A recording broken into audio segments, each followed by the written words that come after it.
I'm writing this anonymously because I don't want it getting back to my employers. But things have gotten really freaky lately in my sector of Grand Canyon National Park.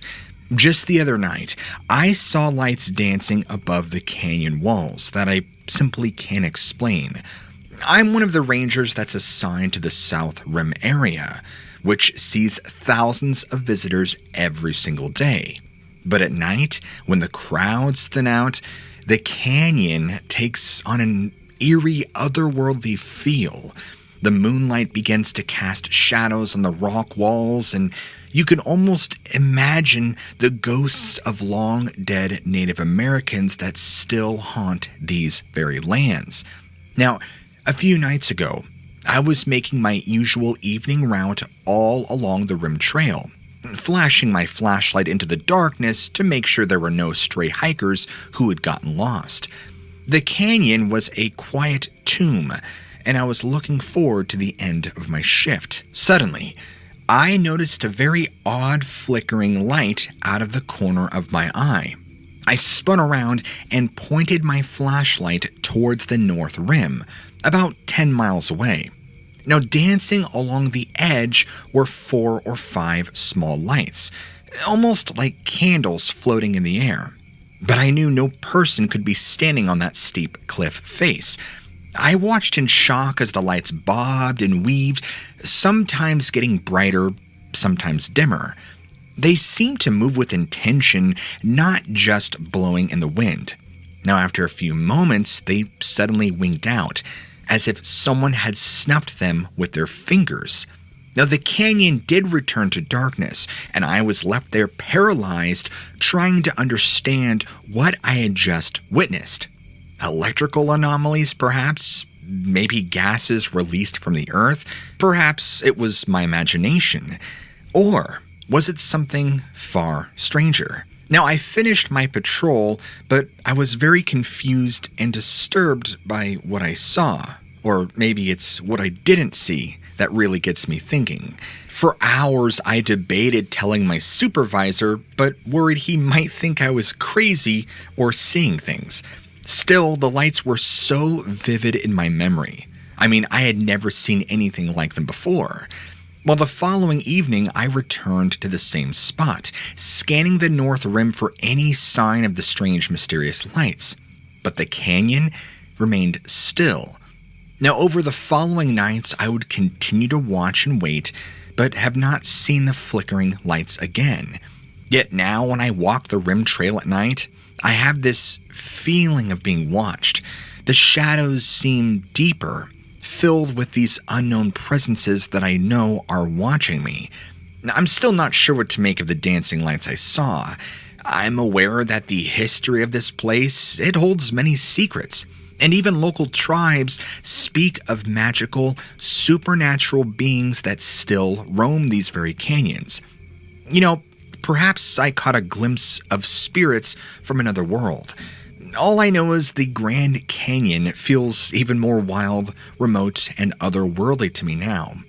You know, it's funny, my fellow rangers joke about me seeing ghosts, but they haven't stood on the Rim Trail at midnight like I have.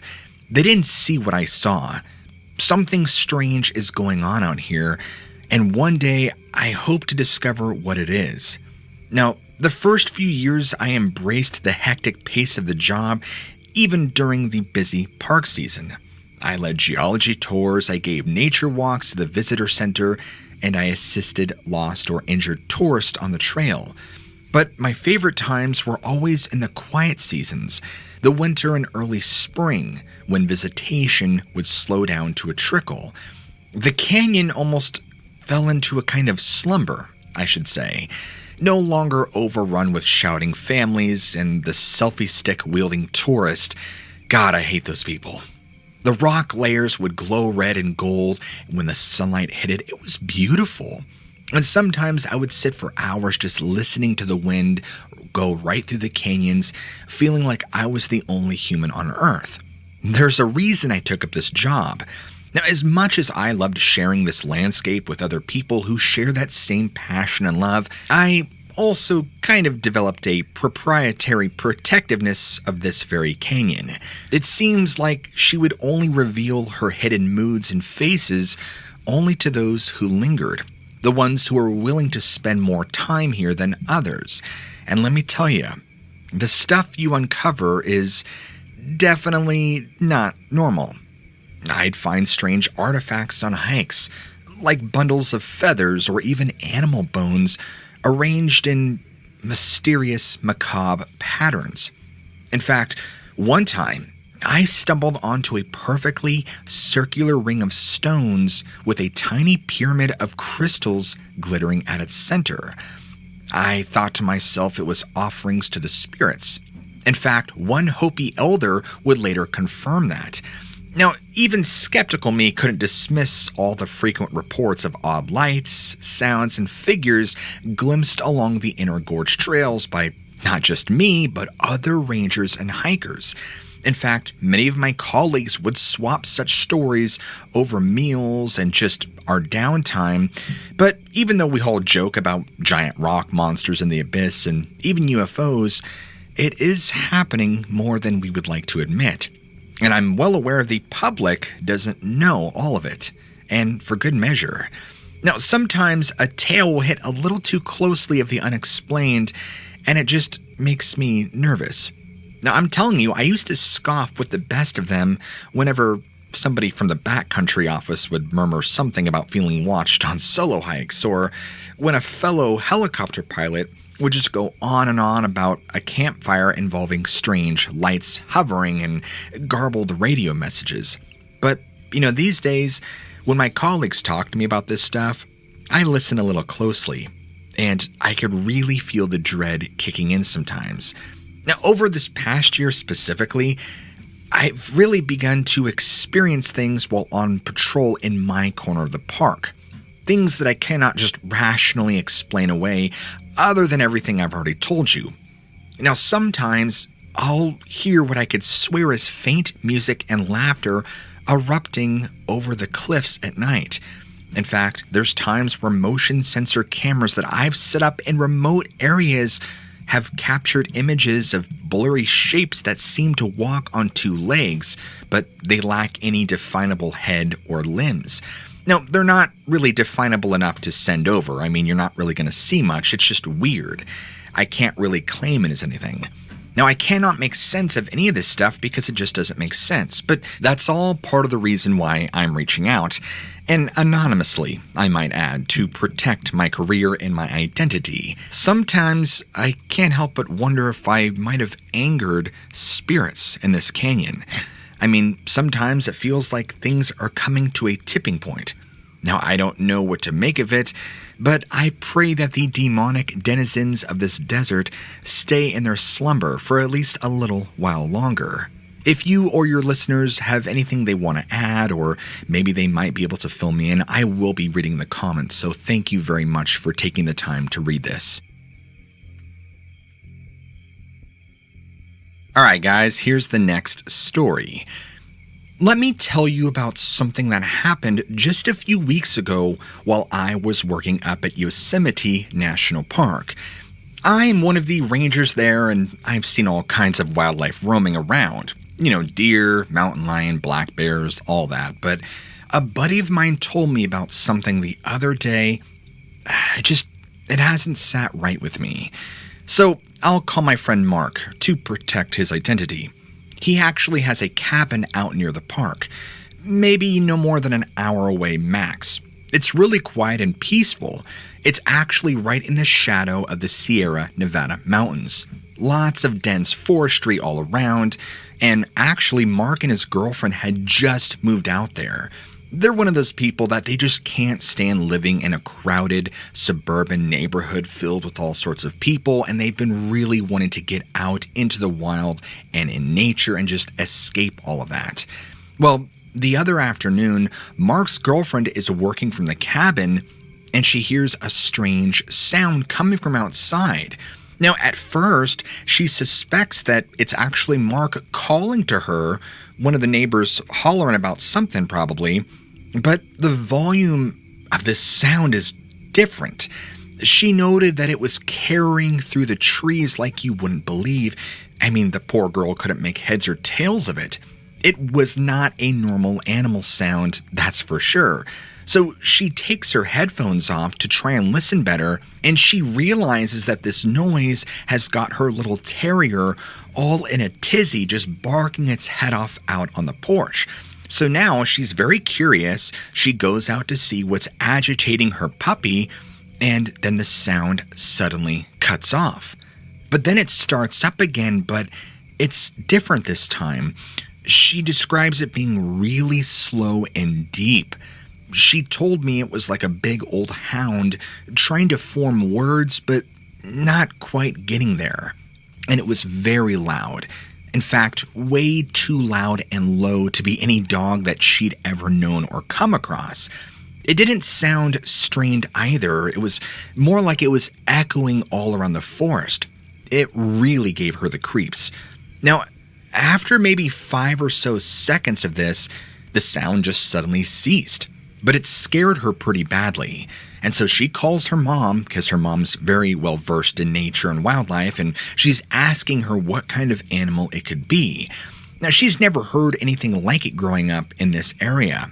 And the way she described it, it seemed almost like some huge animal trying to talk by repeating the same creepy phrase over and over.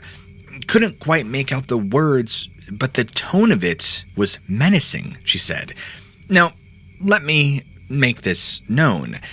I've done a fair bit of research into the legends all around this area of California. You know, you have Bigfoot, you have a lot of native legends, there's even tales of Dogman.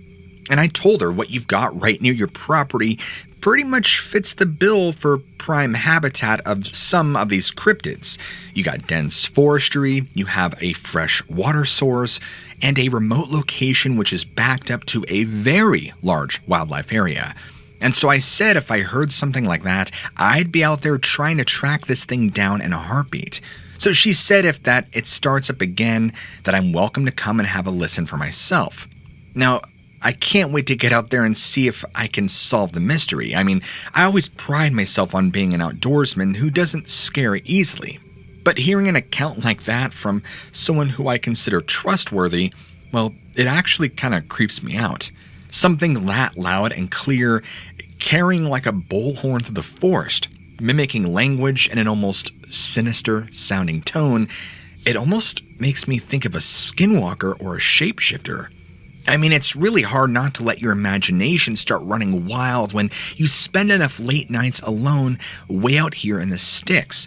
In fact, if you don't know better, your mind can play tricks on you, make you see and hear things that just aren't there. But Mark and his lady don't exactly strike me as the jittery type. I've known them for a while. If they say they've noticed something seemed off, well, I'm inclined to listen with an open mind. You know, this whole thing has got me thinking that maybe I ought to start keeping a more detailed log of odd events around here when I'm camped way out in the boonies. You know, if I spot anything moving at night, I should probably make a note of that. If I wake up to an odd howl or cry that I can't identify, well, I should probably document it. Now, quietly, I've asked some of the other people who've worked at the park, rangers included, if they've had any experiences that they can explain.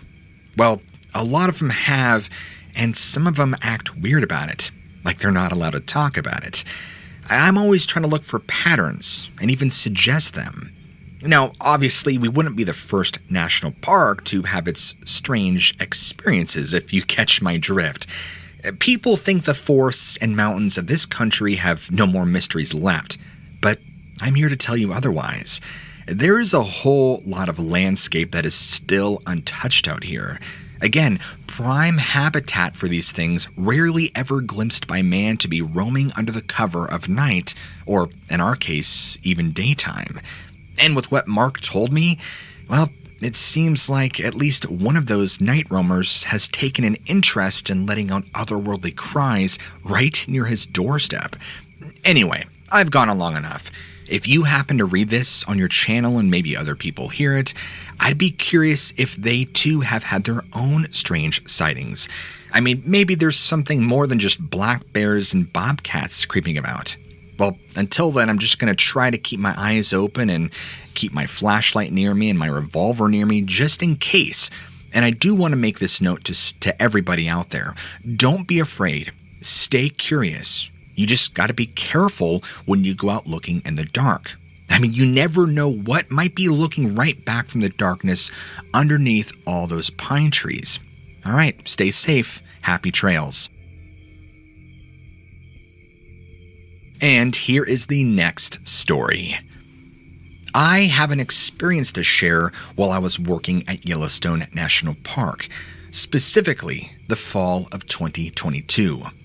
My partner, who's also a ranger, were patrolling the Lone Star Geyser area early one morning when we heard a strange vocalization. It was a set of them actually, and it was coming from the tree line near the hiking trail. They reminded me almost like pig frogs, but they were more guttural and deeper in tone and timbre. We followed the sounds and we saw some large boulders and fallen trees lined up in a shady gorge just shortly off the trail. Well, as we approached, I caught some movement behind one of the boulders. So I squinted and I could make out a face peering over the top of this 6-foot-tall rock. It looked like something from a living nightmare. I'm talking pale skin, sunken eyes, and this unmistakable, shaggy, reddish fur that was covering almost its entire head, well, except for a lot of the face, and presumably the rest of its body. Now, I need you to understand something. I've worked in this area for well over a decade, and I have seen a lot of things, crazy and normal. Like, I remember one time I had to rescue this family from this crazed meth head, but that's a story for another time. In terms of what we're talking about, I've never seen any animal like it. Now, whatever this was not a person. The vibe I got from it was that it was an animal, because when it locked eyes with me, even though it displayed obvious intelligent awareness, there was just this wildness to it. It's really hard to describe. Now, my partner was still approaching from behind but hadn't noticed it yet. But immediately, I felt this sense of dread come right over me. It would hit me like a wall. So I immediately yelled for him to run back to the truck with me. And without hesitating, we both sprinted all the way without looking back. Now, after catching our breath, he then revealed too that he had spotted the strange face watching us from within the gorge, but he was so shaken up by it, he just refused to talk about it. Now, I estimate this thing must have been at least 9 feet tall, strictly based on its visibility over such a large boulder while crouching. The closest description I could offer would be some kind of colossal wild man or Bigfoot variant. Now, I'm not sure what we stumbled upon out there, but it was beyond any normal wildlife. We did end up reporting this incident, but imagine this, it got dismissed as likely a bear or elk. Now, still, this ranger and I know what we saw, and even if we don't talk about it anymore, in fact, just writing this out gives me the chills all over again. I've had to pause multiple times, but I want to make sure I get all the details to pen and paper. Now, I wish it was as simple as my partner and I simply forgetting about the events of this early autumn morning and, we would just go about our duties that same day, but it didn't work that way. This thing has now wormed its way into my thoughts and dreams ever since. I wouldn't go as far as to say that it was traumatic, but it's definitely living in my head. In fact, it's bothered my partner, or I should say my ex-partner, more than me. In fact, he handed in his resignation not long after, telling me that he couldn't handle another brush with the unknown after that, especially that was more of his area than my area. I mean, I can't say I blame him. Now, for me, I've taken to double-checking over my shoulder a lot more often when I'm alone on patrol, especially especially if I'm in the Lone Star Basin. I feel like that area just gives me the creeps. I always feel like there's this presence following me, or that I'm not allowed to be there. It's a strange sensation to try and describe. Just walking past the shaded gorge puts my teeth on edge, and I just envision this ghostly face watching me from the trees. I've even begun questioning some of these stranger missing person cases that are scattered all throughout Yellowstone's history.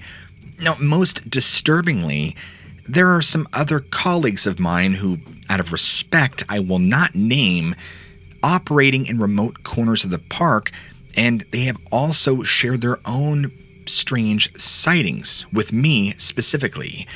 A few of them actually report things about a skunk ape, actually.